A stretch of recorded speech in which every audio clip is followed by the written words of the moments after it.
Hi അസ്സലാമലൈക്കും. അപ്പോൾ എല്ലാവർക്കും ഇന്നത്തെ വീഡിയോയിലേക്ക് സ്വാഗതം കേട്ടോ. അപ്പോൾ ഞാനിന്ന് തരിക്കഞ്ഞിയാണ്. നോമ്പ് കഴിഞ്ഞിട്ട് ഇന്ന് ഞാനിതാ വീണ്ടും ഒരു തരിക്കഞ്ഞി ഉണ്ടാക്കണം കേട്ടോ. അപ്പോൾ നോമ്പൊക്കെ കഴിഞ്ഞല്ലോ, അപ്പോൾ ഏതായാലും ഇങ്ങനെ ഇരിക്കുമ്പോൾ ഒരു തരിക്കഞ്ഞി കുടിക്കാനൊരു പൂതി. അപ്പോൾ ഇന്നിപ്പോൾ ഏകദേശം ഒരു 7 മണിക്ക് ആയിക്കൊണ്ടോ, രാത്രി 7 മണി. അപ്പോഴാണ് ഇപ്പോൾ പൂതി ആയിക്കണം. അപ്പോൾ ഞങ്ങൾ എന്ത് ചെയ്തു, തരിക്കഞ്ഞി ഉണ്ടാക്കാമെന്ന് പറഞ്ഞിട്ട് തരിക്കഞ്ഞി ഉണ്ടാക്കാം. അപ്പോൾ ഏതായാലും സേമിയ റവയൊക്കെ വാങ്ങിയത് ഇവിടെ ഉണ്ടായിരുന്നു കേട്ടോ. അപ്പോൾ ഞാൻ ആദ്യം തന്നെ സേമിയ വറുത്തെടുക്കുകയാണ്. പിന്നെ അതിലേക്ക് തന്നെ കുറച്ച് റവയും കൂടി ഇട്ടിട്ട് നമുക്കിത് നന്നായിട്ടൊന്ന് വറുത്തെടുക്കാം കേട്ടോ. അപ്പോൾ റവ കൂടരുത് കേട്ടോ. റവ കൂടിക്കഴിഞ്ഞാൽ നമുക്കിത് കട്ടിയായി പോകും. അപ്പോൾ ഞങ്ങൾക്ക് ഇതിൻ്റെ മുന്നേ നോമ്പിൻ്റെ വീഡിയോയിൽ ഞാൻ ഇതുണ്ടാക്കണത് എങ്ങനെയാണെന്നുള്ളതൊക്കെ കാട്ടി തന്നോളൂ കേട്ടോ. അപ്പോൾ എന്നാലും ഞാൻ ഇതിലൊന്നും കൂടി കാട്ടിത്തരികയാണ്. അപ്പോൾ ഞാനിത് സേമിയത്തിൽ തന്നെ റവയും കൂടി ഇട്ട് കൊടുത്തിട്ട് നന്നായിട്ട് വറുത്തെടുക്കുകയാണ് കേട്ടോ. പിന്നെ ഞാനിതിൻ്റെ മുന്നത്തെ ഇതിൽ ഞാൻ ഉണ്ടാക്കുമ്പോൾ അണ്ടിപ്പരിപ്പ് മുന്തിരി ഉള്ളിയൊക്കെ ആദ്യം തന്നെ മൂപ്പിച്ചെടുത്ത് മാറ്റി വെക്കിയിരുന്നു കേട്ടോ. ഇന്നിപ്പോൾ ഞാൻ അങ്ങനെയല്ല, ലാസ്റ്റ് നമുക്ക് മുന്തിരി അണ്ടിപ്പരിപ്പൊക്കെ ഇടാമെന്നാണ് വിചാരിച്ചിരുന്നു കേട്ടോ. അപ്പോൾ ഞാൻ അതിലേക്ക് കുറച്ചുകൂടി വെള്ളമൊക്കെ പറഞ്ഞിട്ട് സേമിയവും റവയൊക്കെ വേകാൻ വേണ്ടി വെച്ചിട്ടാണ് കേട്ടോ. അപ്പം ഇനി നമുക്ക് ഇതിൽ തന്നെ കുറച്ച് ഏലക്കായ ഇട്ട് കൊടുക്കാം. ഏലക്കായ തൊലിയും എല്ലാതും കൂടി ഒരുമിച്ച് തന്നെയാണ് കേട്ടോ ഞാൻ ഇടുന്നത്. അപ്പോൾ ഞാൻ ഇതപ്പോൾ തന്നെ ഏലക്കായും കൂടി ഇട്ട് കൊടുക്കുകയാണ്. അപ്പോൾ ഇനി നന്നായിട്ടൊന്ന് തിളച്ച് വെന്ത് വരട്ടെ കേട്ടോ. ഇനി നമുക്ക് ഇതിലേക്ക് കുറച്ച് പഞ്ചസാരയും കൂടി ഇട്ട് കൊടുക്കുക. എന്നാൽ ഇപ്പോൾ തന്നെ ഇട്ട് കൊടുത്തു കഴിഞ്ഞാൽ എന്താണെന്നോ, സേമിയത്തിലൊക്കെ നന്നായിട്ട് പഞ്ചസാര പൊടിക്കൂട്ടോ. അത് നല്ല മധുരം സേമിയത്തിലൊക്കെ ഇട്ടണമെന്നുണ്ടെങ്കിൽ ഇത് സേമിയ അടുപ്പത്ത് വെക്കുമ്പോൾ തന്നെ നമുക്കിങ്ങനെ ഇട്ട് കൊടുത്താൽ മതി കേട്ടോ. അപ്പോൾ ഞാനങ്ങനെയാണ് ഉണ്ടാക്കൽ. അപ്പോൾ ഇത് നമ്മളെ സേമിയും റവയും എല്ലാം അത് നന്നായിട്ട് തിളച്ച് വെന്ത് വരുന്നുണ്ട് കേട്ടോ. അപ്പോൾ അത് കുറച്ച് നേരം കൂടി നമുക്ക് ഇരിക്കണം അടുപ്പത്ത്, എന്നാലേ ഉള്ളൂ സേമിയ ഒന്നുകൂടി വെന്ത് വരിക. അത് നന്നായിട്ട് തിളച്ചിട്ട് ഇത് അങ്ങനെ മേലക്കൊക്കെ വരുന്നുണ്ട് കേട്ടോ. അപ്പോൾ അത് അമ്മ വന്നിക്കാണ്, അമ്മ ഉണ്ടാക്കാൻ ബാക്കിയുള്ളത് എന്നിട്ട് അങ്ങനെ അമ്മ വന്നിക്കാണ് കേട്ടോ. അപ്പോൾ അത് അമ്മ ഇതിലേക്ക് പാലൊക്കെ ഒഴിച്ചു കൊടുത്തുക്കണു.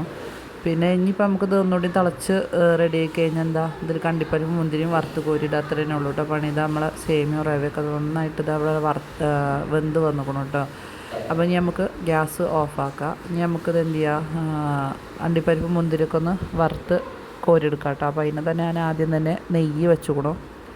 നെയ്യിലേക്ക് നമുക്ക് അണ്ടിപ്പരിപ്പ് മുന്തിരിയൊക്കെ ഇട്ടിട്ട് അതിന് മുന്നേയിട്ട് നമുക്ക് ആദ്യം ഉള്ളി തൂമിക്കണം. അപ്പോൾ അതിന് ഉള്ളി ഇവിടെ അരിഞ്ഞ് വെച്ചോണം കേട്ടോ. അപ്പോൾ എൻ്റെ വീഡിയോ ആദ്യമായിട്ട് ആരെങ്കിലും കാണേണ്ട എല്ലാവരും സബ്സ്ക്രൈബ് ചെയ്ത് കാണുന്നുണ്ടോ, മറക്കാൻ സബ്സ്ക്രൈബ് ചെയ്യണം കേട്ടോ. അപ്പം ഞാനിതാ അതിലേക്ക് നെയ്യിലേക്ക് ഉള്ളിയൊക്കെ ഇട്ട് കൊടുത്തേക്കണം. ഈ ഉള്ളി നന്നായിട്ട് നമുക്കൊന്ന് മൂപ്പിച്ചെടുക്കാം. പിന്നെ കേട്ടോ അണ്ടിപ്പരിപ്പ് മുന്തിരിയൊക്കെ ഞാൻ ഇവിടെ മാറ്റി വെച്ചേക്കണു. അപ്പോൾ കുറച്ച് തന്നെ ഉള്ളൂ കേട്ടോ. നമ്മളെ കയ്യിലുള്ള അണ്ടിപ്പരിപ്പ് മുന്തിരിയാണ് എടുത്തുക്കണത്, കഴിഞ്ഞ് വെക്കണു.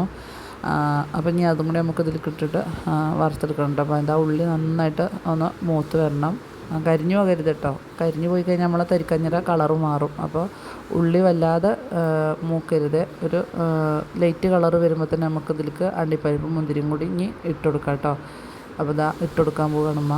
അങ്ങനെ ഒക്കെ ഇട്ട് കൊടുത്തുക്കണം. ഇനി നന്നായിട്ട് നമുക്കൊന്ന് വറുത്ത് കോരിയിട്ട് നമ്മൾ തരിക്കഞ്ഞിയിലേക്ക് ഒഴിച്ചെടുക്കാം കേട്ടോ.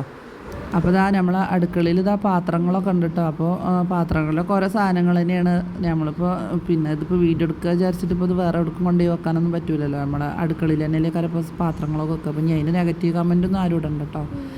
അപ്പോൾ നമ്മളെ തരിക്കഞ്ഞൊക്കെ അതോടെ റെഡി ആയിട്ടുണ്ട്. ഇനി നമുക്ക് ഇതിലേക്ക് നമ്മളെ അണ്ടിപ്പരിപ്പും മുന്തിരിയും മൂപ്പിച്ചിട്ടുണ്ടല്ലോ, അതുകൊണ്ട് നമുക്കിത് ഒഴിച്ചെടുക്കണം കേട്ടോ.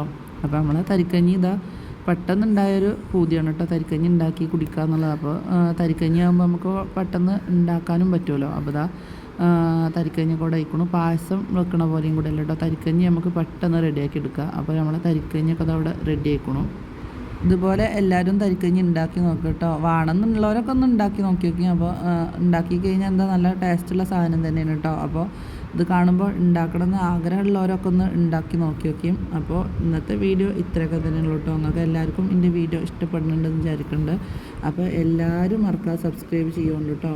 പിന്നെ ഇപ്പോൾ ഞാൻ ലൈക്ക് ചെയ്യാൻ പറയണില്ല, കാരണം ലൈക്ക് ചെയ്യാൻ ഞാൻ പറയണ്ടെങ്കിലും ആരും ഒരു മനുഷ്യൻ പോലും ലൈക്ക് ചെയ്യണില്ല. അപ്പോൾ എൻ്റെ വീഡിയോ ഇഷ്ടപ്പെടാത്തതുകൊണ്ടല്ലേ. അപ്പോൾ നമുക്ക് അടുത്ത വീഡിയോയിൽ കാണാം കേട്ടോ. അസ്സലാമു അലൈക്കും.